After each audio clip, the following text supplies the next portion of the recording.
Well, in the spirit of New Year's, let's talk about things that we've learned over the year. As you may or may not know, I've been posting a lot of videos on my channel recently, all about kind of self-improvement, kind of growing as a person. I started this back way earlier this year in 2024. By the time you're seeing this is 2025, so I started this last year. Yeah, it's been that long of a time, huh? And basically most of it was kind of figuring out, what are some habits I can do in my life? You know, how can I set up weekly goals so that I keep on track? What are the things that I actually want to prioritize in my life? All that kind of good stuff.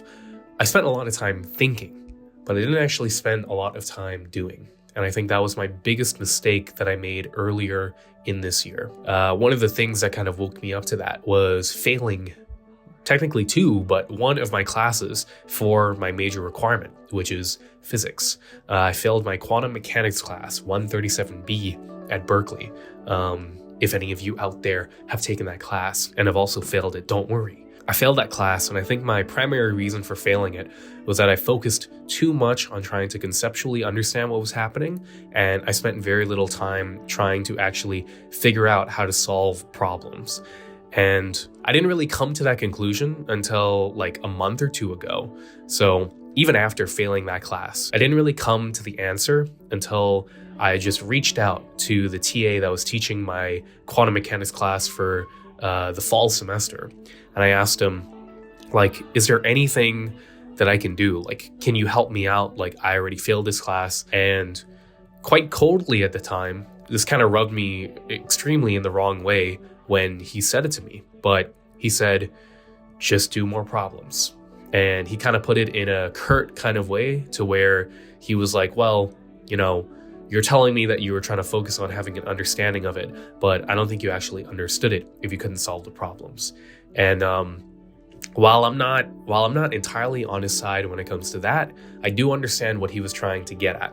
Although I do personally think that like being really good at solving problem sets is kind of a different skill than completely understanding, at least conceptually, what's going on. But him telling me that to just solve problems was really a kind of mind-bending, wakening up thing. And the main thing that taught me was not just to solve more problems in preparation for the final, which eventually got me a B- overall in the class, which is so much better than getting a D, right? Aside from that, the main thing that I also took away was that one of the biggest things that's been stopping me all this time was being afraid to even try.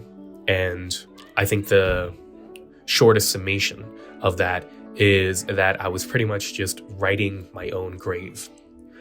See, I'd spent most of the beginning of the year of 2024 thinking about what are the things that I could do to make my life improved. And when you get so caught up in your head, you know, you can come up with the perfect, absolute 100% plan to becoming the best person on earth. But thinking about it doesn't actually mean anything. Because in the end, the only thing that matters is whether or not you actually put that into fruition. And to make those things come to fruition, you have to actually do what you're thinking about. And that was one of the biggest things that I was actually lacking on. I pretty much had the ingredients to a successful life. And I was wondering, why am I not making the dish of a successful life? I have all the ingredients right in front of me. It's because I wasn't actually using the ingredients to cook anything. I wasn't cooking. So in the later half of 2024, especially this fall semester, I spent a lot of time just cooking. And what does that actually mean when it comes to day-to-day living? Well, it's kind of hard to say exactly what that means, but I can tell you what it looks like. And one of the things that it looks like is that I realized that I had a serious stress problem in that whenever I would have to go study or anything, I would get really stressed out about thinking about studying. And the way that I would deal with that stress is I would falsely think that, to deal with this, I have to do nothing. Like I have to just chill and do nothing so that my stress can lower so I can get to a point where I can actually study as effectively as possible. The thing that I learned is that the circumstances are never going to be perfect, okay? I'm never going to be in a state where I'm 100% ready to be studying the material and I'm going to absorb it all like a 100% genius, expert Einstein pro. Okay, that's just never going to come. So one thing that I would tell myself, especially when studying for finals, was I'd say, okay, time to go half-ass this study session. Because in every single metric, it's better to half-ass a study session and only retain like 20% of what you actually looked at, rather than not study at all and retain 0% because you looked at nothing. Now that's just in the area of academics, in trying to get better grades. But in terms of my personal life, one thing that I've struggled with a lot, and I don't think this is any secret to anybody who's watched at least some of these past videos, the settings of the past videos, but I'm not exactly financially the best well-off person ever. And one of the reasons for that is that, I'm going to a school in America and I'm an international student. So I'm paying international fees because they want to charge international people who want to come into the country because their own home country doesn't have any chances at proper education. They want to charge these people like 2 to 4 times more than what in-state residents are actually paying, which, you know what, Dems the rules, but hey, aside from that, I kind of just decided after like going on a couple websites for Berkeley's financial aid that shit, all of this is available to American citizens, and I'm not an American citizen, so yes, I can't get any financial aid. Well, effectively in doing that, what I had done was I had gaslit myself into thinking that the position that I was in was one that was not my fault and there was nothing that I could do to get out of it. And in some ways, there's something very comforting about that, right? It's not my fault. I didn't choose to be born in the Bahamas, right? I didn't choose to not be an American. I'd effectively lifted all of the responsibility off of myself, put it onto things that I could not change even if I wanted to try, and thus it brought about some sort of comfort. Personally, but not to my wallet, okay? I actually found out that after talking with an international advisor that I was actually missing out on a lot of funds that I could actually get access to, especially given my extraneous circumstances. And that was another huge wake-up moment where I realized, like, holy shit, all this time, like, I'm figuring this out at the end of my 3rd year of school.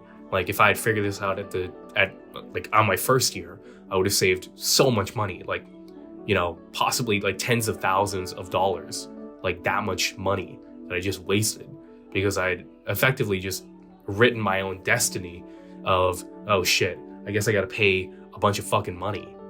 So it was a combination of those two things. One of them being that I had realized that the thing that was stopping me from saving like tens of thousands of dollars was just myself, because I had already just, presupposed that there was no options available for me. And I didn't expend all of my extreme options of just like getting someone on the phone and being like, hey, what the fuck can I do, kind of thing.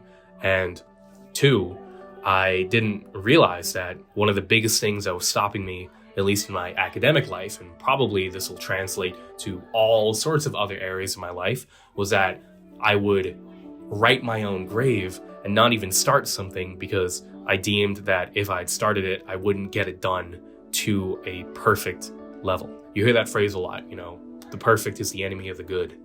And in a lot of ways, that is true. I think that's probably my biggest takeaway of 2024, is that the perfect is the enemy of the good. If I try to spend all my time trying to get everything done as perfectly as possible, I'm going to write my own grave and not even give myself the chance to fail, right? I'm taking away the opportunity of even trying. Like, I'm not even taking away the thing that I want. I'm taking away the action of trying to reach the thing that I want. And in some ways, that's like the most ridiculous thing ever, because if I don't even try, I don't even know that I would fail, right? So one of the biggest things that I'm pushing into this year that you should take with yourself too, if any of this rings true to you, is that I'm going to try as much as possible. And even if that means that I'm going to fail miserably, at least I'd actually tried. But I don't think I'm going to fail miserably. I think I'm actually going to do a lot better than if I didn't try at all.